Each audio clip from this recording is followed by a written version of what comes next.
నా దేవుడు క్షమించలేని పాపం అంటూ ఈ లోకంలో ఏమీ లేదు. దేవునికి స్తోత్రం. నువ్వెంత పాపివి కావచ్చు, ఘోర పాపివి కావచ్చు, నీ ఫ్రెండ్స్ నిన్ను యాక్సెప్ట్ చేయలేకపోవచ్చు, నీ తల్లి నిన్ను యాక్సెప్ట్ చేయలేకపోవచ్చు, నీ భార్య నిన్ను యాక్సెప్ట్ చేయలేకపోవచ్చు, నీ తల్లిదండ్రులు నిన్ను యాక్సెప్ట్ చేయలేకపోవచ్చు. నా ప్రభువు మనల్ని యాక్సెప్ట్ చేస్తాడు. దేవునికి స్తోత్రం. ఈ నిశ్చయత మనందరికీ కావాలి. ఈ నమ్మకం మీకు రావాలి.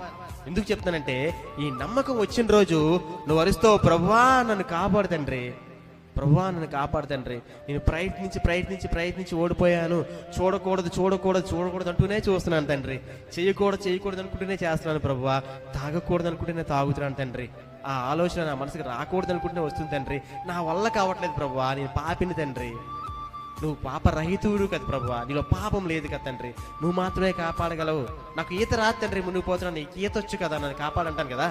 అలా నువ్వు అరవగలుగుతావు. ఎప్పుడో తెలుసా, నీకు తెలియాలి నీ తండ్రి